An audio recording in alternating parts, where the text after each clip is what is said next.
Alright, these examples are of vector divergence.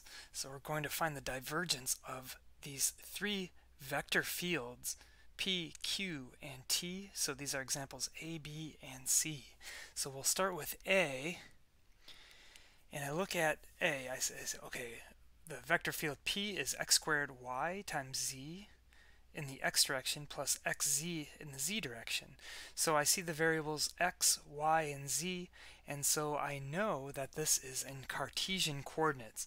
So let's recall that the divergence of P is defined as del dot P, okay, and the del dot P operation is this guy. So remember, del is defined so that del dot P is the derivative of the x component of P versus x plus the derivative of the y component of P versus y plus the derivative of the z component of P versus z. So this is a scalar. The result is a scalar. It's a bunch of scalars added together, right?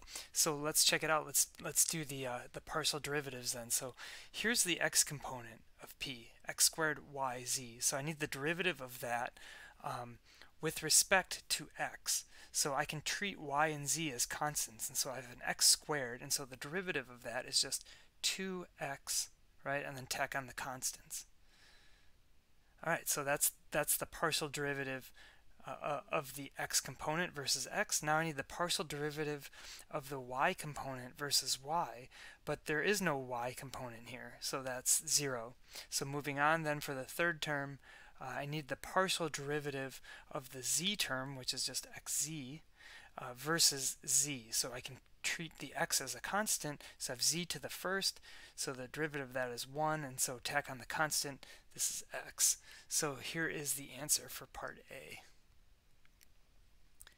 Alright, not too bad. Moving on to part B, I want the divergence of Q. Okay, that again is del dot Q, divergence of Q. So the way that the divergence operator is in cylindrical coordinates. And why cylindrical coordinates? Because I look at Q and I see I've got a rho, I've got a phi, and I've got a z. So I know that's cylindrical coordinates. The del operator is this 1 over rho times d rho, right? So of rho times the rhoth component, or the rho component, right, plus 1 over rho times the partial derivative of the phi component versus phi, plus, and then the usual partial derivative of the z component versus z. So I compare this to what we did in part A, and I see a couple differences here. I see this thing, right, that I would not expect, and then I see this thing which I would not expect, and this thing as well. Okay, so we have to be careful with that, and the reason those things are there, we explained this a little bit when we were talking about converting between Cartesian coordinates and spherical and cylindrical coordinates, but it's got to do with the arc lengths, the differential arc lengths, and so forth. But I don't want to get into the details here because this is just a computational example. So we're just going to continue, but you need to be aware of those things that I've circled in orange. Okay, so let's first get the partial derivatives. So I need the partial derivative of P, not P, excuse me, rho of Q rho. So let us get that. So we look at our field, our vector field, and the rho component is this rho sine phi. Okay, but I want the derivative of rho times rho sine phi. So that essentially makes a rho squared sine phi. Okay, so what's the derivative of rho squared sine phi? And I can consider phi to be a constant.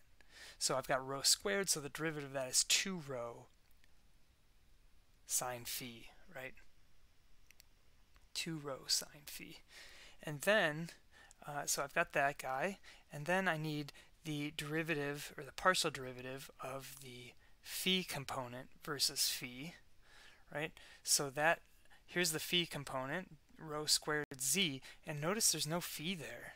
So this is all constant, right? In terms of phi, the rho and the z are all constant, so the derivative of that thing versus phi is 0.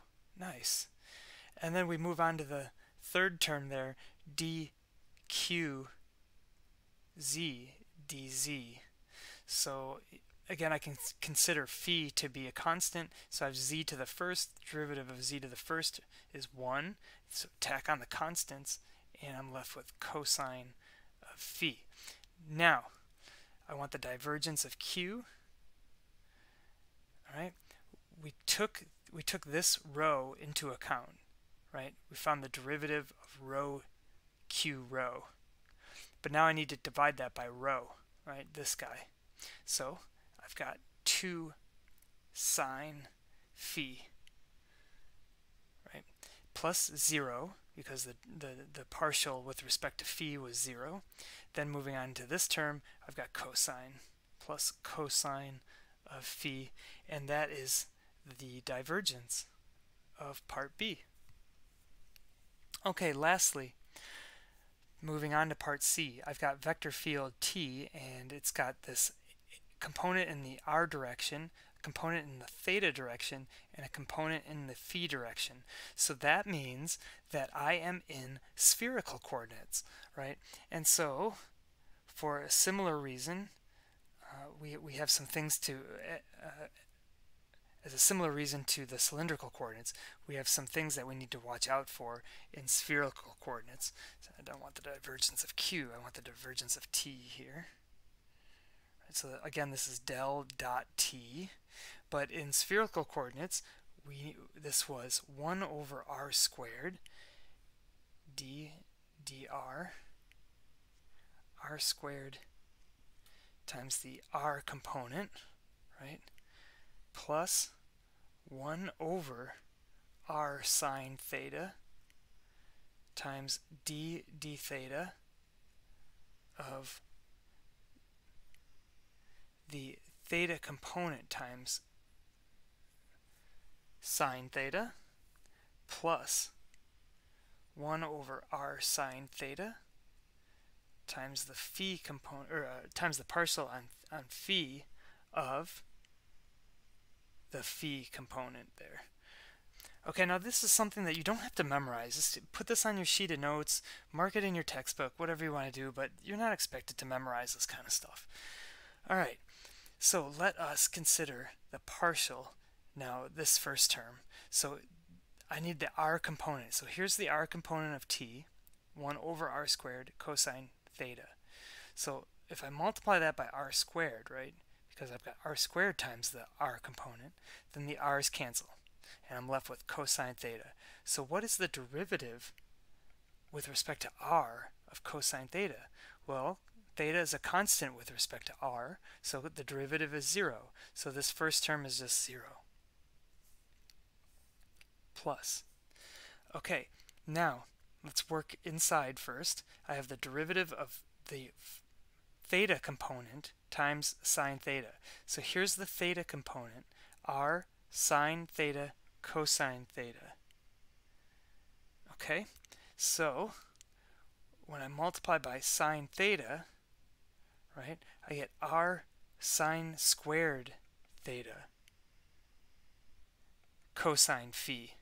Okay, so what is the derivative of r sine squared theta cosine phi with respect to theta?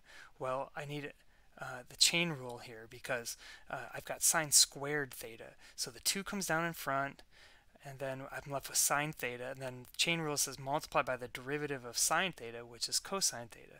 So what I would have is 1 over r sine theta, so that's just this guy out in front, and then times this derivative, which I'm kind of doing semi in my head, so that again I have a sine squared, because this sine times this sine, so the 2 comes down in front, 2r sine theta, and then the derivative of the inside, it's just cosine theta, and then I have a cosine phi there as a constant.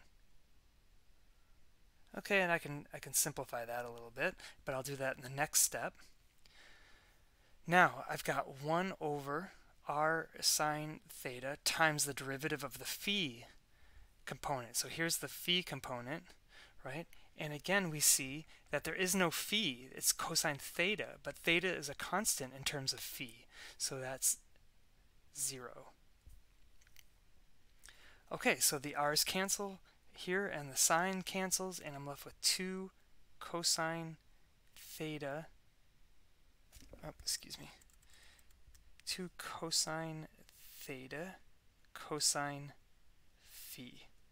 And that is our answer.